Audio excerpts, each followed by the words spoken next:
Hello ladies and gentlemen, this video will be for you for year 2025, analysis of your ascendant from sidereal and also from tropical modern astrology perspective.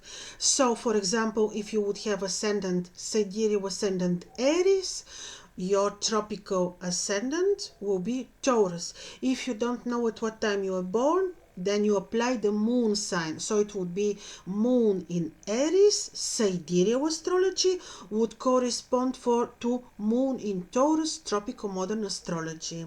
So this will be how I will be looking at the 12 ascendants. Also, why we look at the ascendants? Because this, according to the ancients, very ancient tradition, the Ascendant is the house of life. This is more important even than the lunar sign or than the solar sign. So we derive the horoscope first from your rising sign, from your ascendant. So this is how I will be looking at your ascendant and your future year 2025. And of course, what I will do is I will be looking at the most important transits. They are so very important for year 2025. And of course, we'll be looking at the eclipses. They are also very, very important because in year 2025, the lunar nodes change positions and also with themselves, they take the eclipses. Also, we're looking at a major conjunction of trans-Saturn planets and so on. So this will be a general analysis of your future for 2025. If you want to have very specific, very detailed reading with me, which will include primary directions, which will include the method of Time Lords techniques, which will include progressed horoscopes and solar revolution, then you may like to book a personal reading with me. And for year 2025, you can find a reading with a discount, which is valid for the month of December and also January. So if you want to have discounted reading, detailed analysis of your future and of your natal horoscope, you may book such reading with me. So let's hear now your ascendant, description of your ascendant and the future of 2025 for you. Hello ladies and gentlemen, with sidereal ascendant Gemini or moon in Gemini, or if you are following the modern tropical astrology, this will be Cancer. So sidereal Gemini, tropical Cancer. So in this video we will be looking at year 2025. We will be looking at the most important transits of planets, eclipses of course, and basically this will be what we'll be looking at. Of course, if you want to have very detailed analysis of your time cycles, progressions, primary directions, then you may like to have personal reading with me. But I believe also these indications that I will be describing now will be useful for you. Now let's see where to start from for people with ascendant Gemini. Now, first of all, when the new year, the new lunar year is beginning on the 30th of March, 31st of March, with the moment when the sun is entering the point of the equinox. I don't say vernal or autumn, because for the northern hemisphere is one, for the southern is another. So I say the equinox. So the moment when the sun is entering the point of the equinox, and then the first appearance of the moon is indicating how the year will look like.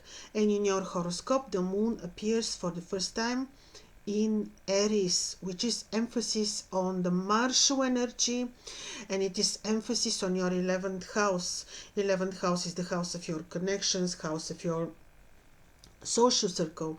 It is also the house of gains, communication with children, and this is emphasis on these areas of your life. There could be that you experience some changes. Also, why some important detail also happening on your ascendant is related to Mars, because on 7th to 16th of January, the retrograde in Mars is on your 12th house, but then on 17th of January, actually, oh sorry, I made a mistake, apologies, on 7th to the 16th January, the retrograde in Mars is in your second house. Apologies, this is your second house, and he will be moving backwards, retrograding, and on 17th of January, the beginning of the solar year, Mars is entering your ascendant. So he will be on your ascendant until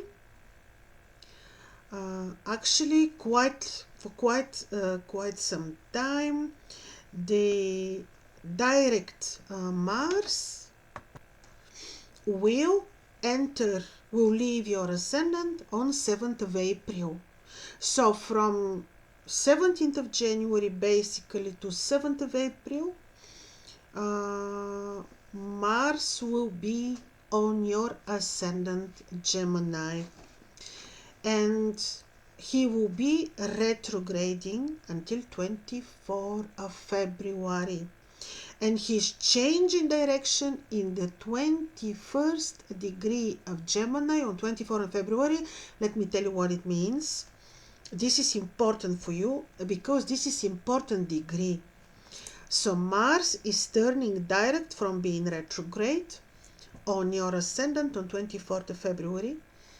And this degree is where we have the star Vega from the projection, of course, of the star. And also very near is the star Sirius. This is a royal star. So these are very important, very benevolent degrees. When Mars turns direct in this particular degree, this is emphasis on this. This could be change related to your plans, to the people who support you. Could be that you lose some people and other will come. People who support you, because these are very benevolent, angelic, very benevolent light, if I can say so, degrees in astrology. And this is happening on 24th of February. Of course, this can be also related to some pain from a disappointment from people and so on. Approximately around this date, you may need to be a little bit more careful, because the energy of Mars is not always very predictable. I will remind to you what I mentioned few times in other videos, that the ancients would fear more Mars than Saturn, simply because Mars has this unpredictability in his character. So this is why approximately around this date, when he will turn direct, and because of the degree, you may need to be a little bit careful not to get into risky situations. Maybe be careful how you travel, how you negotiate, and things like that. So on 7th of April, he's entering again Cancer, and there be a little bit careful not to make very impulsive financial decisions, for example. Be careful how you deal with family roots, family members, and so. So this is very important. Then before we go back to Mars, I just want to try a little bit to follow timeline. So we are now we are in April. Since we are in April, on 6th of April, Saturn, who now is in your 9th house, so on 6th of April, Saturn is entering your midheaven. So Saturn is already 3 years in Aquarius, and on 6th of April, he's leaving Aquarius, which is your 9th house, and he is entering Pisces. Saturn in your 9th house, what for energy is this? You know already, because for 2.5 or more years, he brought the karma for you, for your ninth house.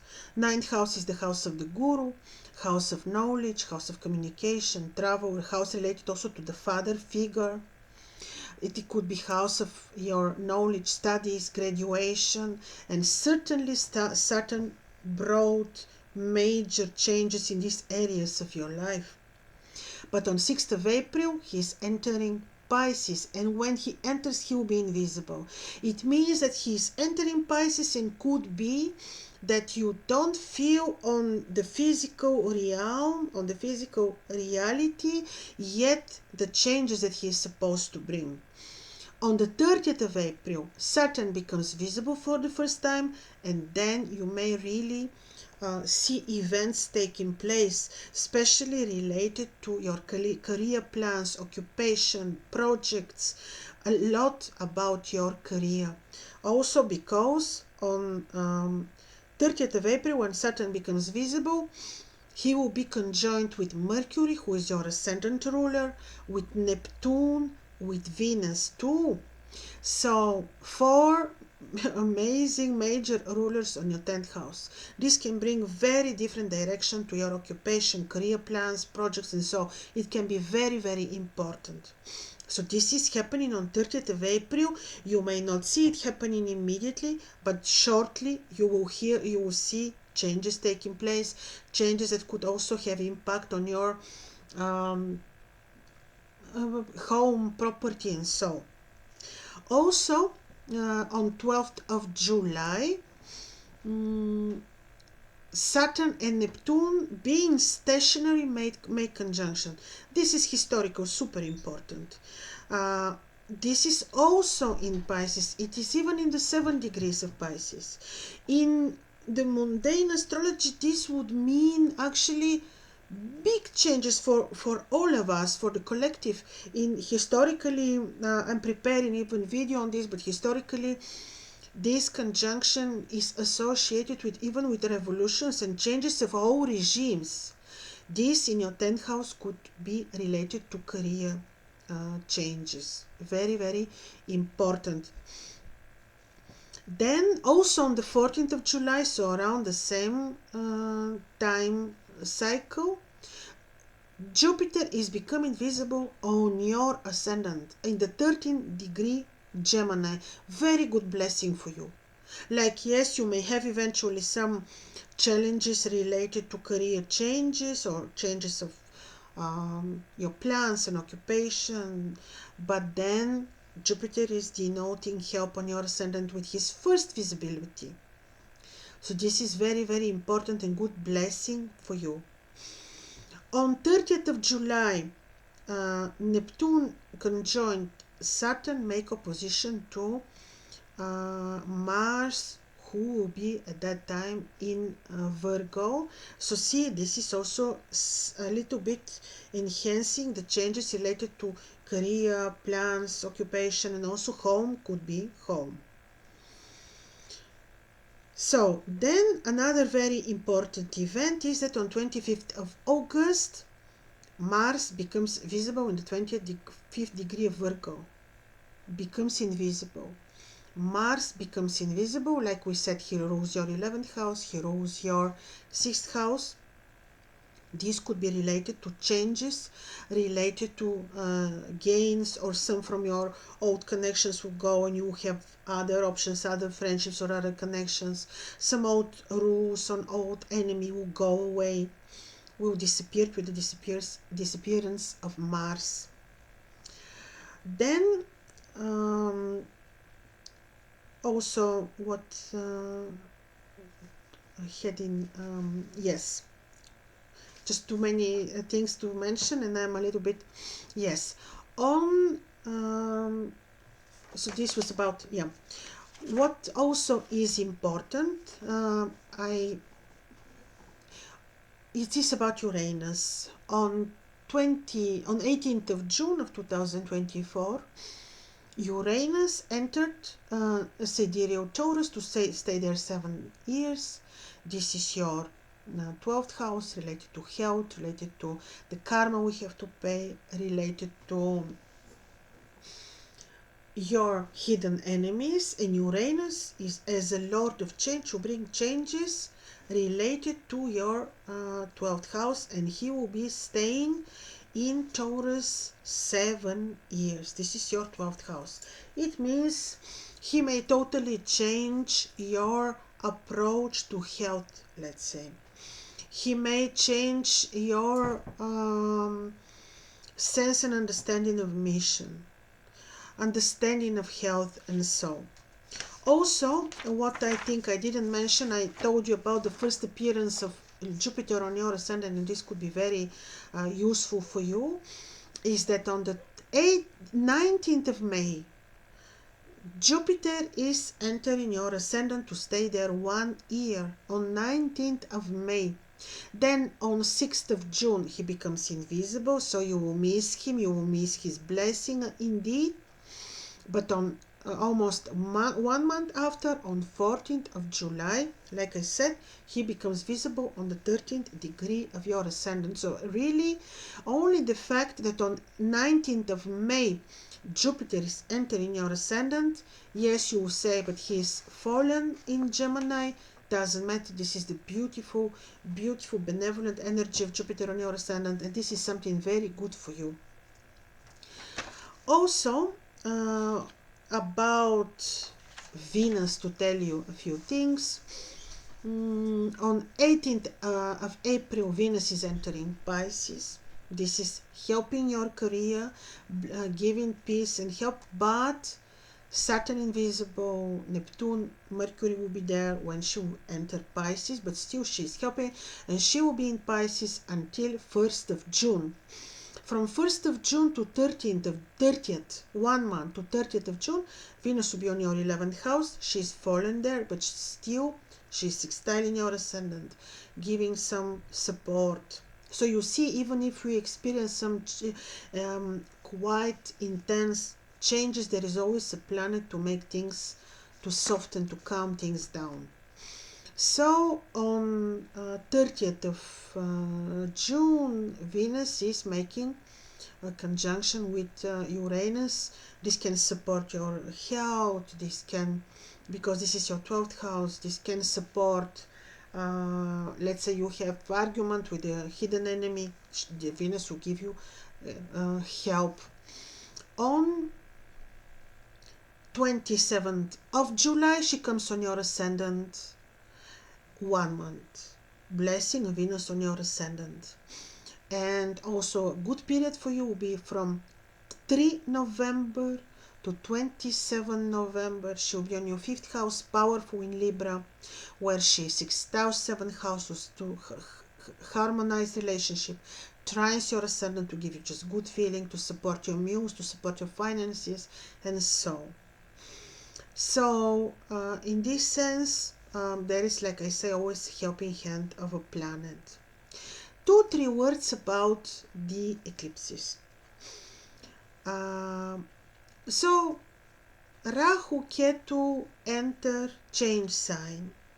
As we speak now, they are Rahu, the head of the dragon, is in Pisces. Ketu, the tail of the dragon, is in Virgo. But on 30th of April, they change signs. Rahu is entering backwards because they move retrogradely. Rahu is entering 9th house, which is your Aquarius 9th house. Ketu is entering Leo, which is your 3rd house. Basically, good for you. They enter axis which has benevolent nature. Rahu, Ketu in the 9th and 3rd house will denote your spiritual awakening of your consciousness, and they will support some studies for you, strong drive to education, because the 9th house in astrology, where Rahu is about the drive to study, to travel, to explore, to experience, to research. Of course, wherever they are, they bring with themselves the eclipses, and in year 2025 we have 4 eclipses. We have 15th March lunar, 29th of March solar, and then 7th September lunar, 21st September solar, 2 total eclipses and 2 lunar partial eclipses. These 4 eclipses take place on the axis of Pisces Virgo, which still, like the year 2024, where all eclipses took place in Pisces Virgo, we have influence of your career and home situation, because eclipses are opening portals for change, and you already know how they influence these 2 areas of your life. But now, with the entrance of the lunar nodes into new axis of Aquarius Leo, you also have emphasis on areas like communication, study, knowledge, philosophy, travel. This area is also will be influenced by eclipses, and you'll be experiencing changes there. So could be that you find yourself very driven to some study, and maybe Rahu will give you the needed drive to complete important for yourself study, or to follow new spiritual philosophy and knowledge. And so important to tell you is, of course, when eclipses take place on such important axes, which could very possibly be both of axes could be related to your midheaven or lower meridian. This automatically become angular position in your horoscope, so position of great importance in your horoscope. This would show that yes, through knowledge, you will experience changes in your life, but this would also say that especially around the timings of the eclipses, and you know which they are. I repeat, 15th March, 29th March, 7th September, 21st September, 4 eclipses. So around these dates, 7 days before an eclipse, 7 days after, even, for myself, I tell you, I do 15 days before, 15 days after. Be a little bit careful, because this could be angular position in your horoscope, which would say new projects, travel, new education. Wait a little bit. Wait until the energy of the eclipses, the energy is gone, because this is a portal for change. So you may need to feel what actually the post timing after the eclipse will give you as change related to career, related to education and knowledge. That's why observe, feel, see what these energies will give you, what they will mean to you, and after that make decision for study, for career change. Be very diplomatic and careful around these periods in your career place, when you have to make decision related to new occupation, new plans, new business. Also wait until the energy of the eclipse is gone, because as you see, many important changes are taking place, and the most important, especially in your horoscope for me, is the fact that on 6th of April, Saturn is entering your 10th house, because there he has to fulfill the karma for your life, for your career, for your occupation. And it is never bad. We simply resist change, but it will be a very important period for you, which will bring maybe your plans, your occupation, your career totally to a new level. Of course, Saturn in Pisces works very delicately on a subtle level. First, especially while he will be invisible, we may not know exactly what he is preparing for us, and with his first visibility, we'll see actually where things are going. So don't worry so much. Connect with the planets. If you want us to have detailed analysis on your horoscope to see the time cycles, primary directions, progressions, then you can connect with me for personal reading. So I wish you to be brave, to be happy, and I wish you great 2025. All the best from me. Bye bye.